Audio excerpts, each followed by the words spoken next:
श्री गुरु सत्ताय नमः। सभी को प्रणाम। हम सभी जानते हैं कि शायद ही कोई ऐसा विषय हो जिस पर परम पूज्य गुरुदेव ने नहीं लिखा है। आज से हम परम पूज्य गुरुदेव की लिखित पुस्तक दूध पिएं तो इस तरह को पढ़ेंगे, जिसमें परम पूज्य गुरुदेव ने दूध से संबंधित बहुत उपयोगी जानकारी दी है। तो आइए शुरू करते हैं। मनुष्य के भोजन के लिए अब तक जितने पदार्थों की खोज की गई है, दूध का स्थान उसमें बहुत ऊंचा है। यद्यपि जन्म लेने के बाद शैश अवस्था में हम सबको कुछ समय तक दूध पर ही निर्भर रहना पड़ता है और उसके बाद भी कई वर्षों तक शरीर को उचित पोषण मिलने के लिए अन्य खाद्य पदार्थों के साथ दूध का प्रयोग अनिवार्य माना जाता है। पर दूध की उपयोगिता इतने पर ही समाप्त नहीं हो जाती। जो लोग स्वास्थ्य रक्षा के प्रति जागरूक होते हैं, आजीवन दूध का प्रयोग न्यूनाधिक मात्रा में करते ही रहते हैं और इसके फलस्वरूप निसंदेह वे अनेक रोगों और निर्बलता से बचे रहकर शक्ति संपन्न जीवन व्यतीत करते हैं। ये कहने की आवश्यकता नहीं है कि भारतवर्ष में दूध का ये महत्व आज से नहीं, हजारों वर्षों से ज्ञात है और एक समय तो ऐसा था जबकि वास्तव में इस देश में दूध की नदियां बहती थीं। वेदों के अध्ययन से पता चलता है कि उस अति प्राचीन युग के भारतवासियों का मुख्य आहार दूध ही था। उस समय जंगलों और चरागाहों की अधिकता से प्रत्येक गृहस्थ सैकड़ों हजारों गाय पाला करता था और उनसे आवश्यकता अनुसार पर्याप्त दूध सहज में मिल जाता था। उस समय खेती का प्रचार भी आरंभिक अवस्था में था और मनुष्य थोड़ा बहुत जौ, मोटा चावल आदि पैदा करके काम चला लेते थे। सच बात तो ये है कि दूध जैसा पौष्टिक और शरीर की सब आवश्यकताओं की पूर्ति करने वाला पदार्थ मनमानी मात्रा में मौजूद होने से अन्य प्रकार के यत्न साध्य खाद्यों को उत्पन्न करने की उन्हें आवश्यकता ही नहीं प्रतीत होती थी। फल भी पर्याप्त श्रेष्ठ आहार है, पर उपयुक्त फलों की प्राप्ति प्राचीन काल में भी सर्वसुलभ नहीं थी और इस समय तो अत्यंत ही मुश्किल हो गई है। इसीलिए फलों पर पूर्ण रूप से निर्वाह करने वालों की संख्या सदैव ही कम रही है। भारतीय शास्त्रों तथा धर्म ग्रंथों में गौ की जो अपार महिमा लिखी है, उसका मुख्य कारण उसका अमृतोपम दूध ही है। दूध को प्राचीन विद्वानों ने भूलोक का अमृत बतलाया है और इसके प्रयोग से महान फलों की प्राप्ति के उदाहरण लिखे हैं। जब सूर्यवंश के प्रतापी महाराज दिलीप ने अपनी संतानहीनता के निवारण का उपाय महर्षि वशिष्ठ से पूछा, तो उन्होंने उन दोनों पति पत्नी को कुछ समय तक सब कार्य छोड़कर एकाग्र भाव से गौ सेवा और दुग्ध कल्प का निर्देश किया। महाराज दिलीप और उनकी पत्नी तन मन से गौ सेवा करने लगे और उसी के दूध का सेवन करने लगे। इसके फल से कुछ ही समय में उनका शरीर ऐसा निर्मल हो गया कि उनका मनोरथ पूर्ण हुआ और श्रेष्ठ संतान की प्राप्ति हुई। महाराज दशरथ ने भी संतान के लिए जो यज्ञ आयोजन किया, उसमें उनकी रानियों को मुख्यतः दूध से बनी खीर का ही सेवन कराया गया था। वैद्यक ग्रंथों में सैकड़ों कठिन रोगों में गौ दुग्ध सेवन का ही विधान है।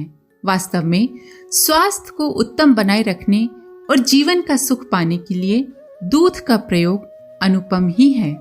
दूध के भोजन से स्वभावतः ही मनुष्य का स्वास्थ्य रोग दोषों से इतना बचा रहता है कि उसकी शक्ति शीघ्र ही क्षीण नहीं होती और वो प्रायः दीर्घजीवी होता है। स्वास्थ्य विज्ञान के ज्ञाताओं के मतानुसार बुढ़ापा और निर्बलता का मुख्य कारण शरीर की नस नाड़ियों में वो पदार्थ इकट्ठा होना बतलाया गया है जो हानि पहुंचा सकता है। इस तरह के पदार्थ को विजातीय द्रव्य कहते हैं। इसके इकट्ठे होने का कारण प्रायः गरिष्ठ और तरह तरह के अस्वाभाविक भोजन करना होता है। पर दूध का आहार आंतों से विजातीय द्रव्य को बाहर निकालकर शरीर को शुद्ध बनाता है।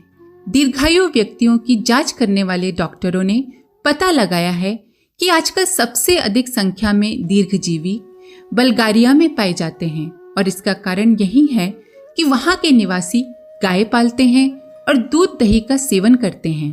दूध से बने मठा या छाछ में आंतों में पाए जाने वाले रोग कीटाणुओं को नष्ट करने की अद्भुत शक्ति है और जो व्यक्ति दीर्घ जीवन की कामना करते हैं उनको अवश्य ही नियमित रूप से मठा और दूध का प्रयोग करना चाहिए।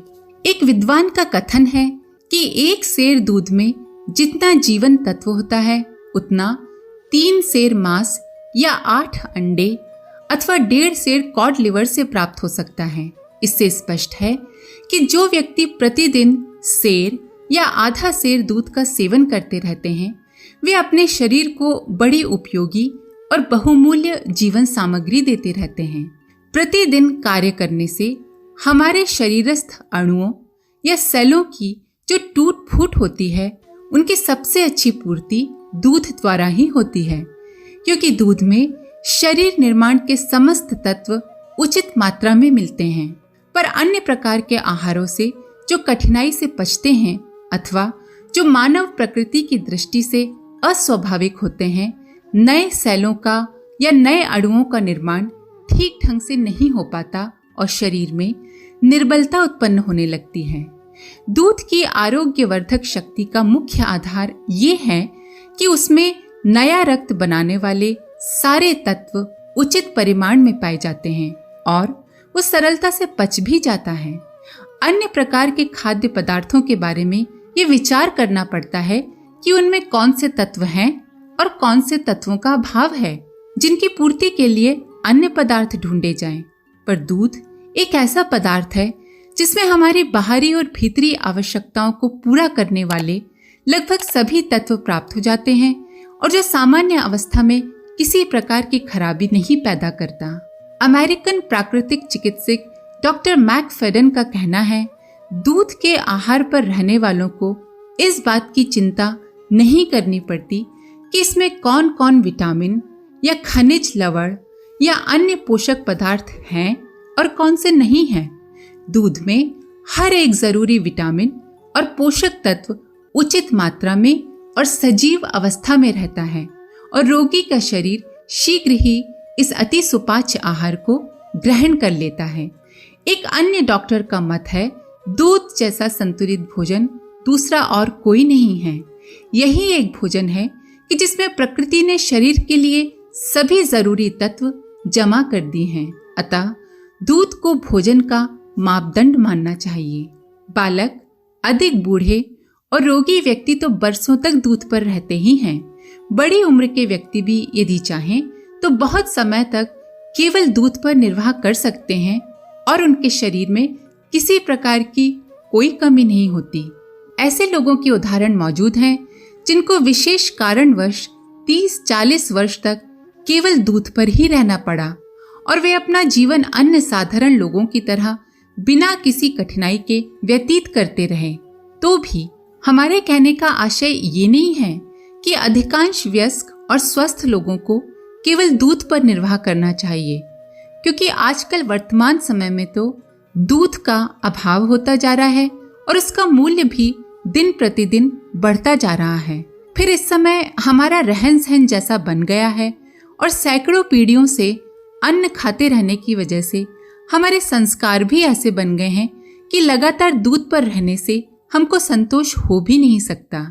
इसीलिए जब हम दूध सेवन की सलाह देते हैं कि स्वास्थ्य को उत्तम रखने के लिए हमें दूध को अपनी आहार सामग्री का एक अंग बनाना चाहिए, तो इसका आशय यही है कि अपनी परिस्थिति और साधनों के अनुसार हम कम या अधिक मात्रा में दूध का नियमित सेवन अवश्य करें। यह स्त्री पुरुष, युवा वृद्ध, रोगी निरोगी सबके लिए हितकर खाद्य है। ऐसे व्यक्ति शायद उंगलियों पर गिनने लायक ही मिलेंगे जो कह सकें कि दूध का प्रयोग उनको हानि पहुंचाता है, पर उनकी भी अगर जांच की जाए तो मालूम होगा कि वे दूध के उपयोग का ठीक तरीका नहीं जानते हैं या उन्होंने किसी प्रकार के अस्वाभाविक रहन सहन से अपनी आंतों को इतना बिगाड़ लिया है कि उनको दूध सहन नहीं होता और इसीलिए वे उसमें दोषों का अनुभव करते हैं। आज के लिए इतना ही। इसके आगे का अगले वीडियो में आप सभी का धन्यवाद। ओम शांति।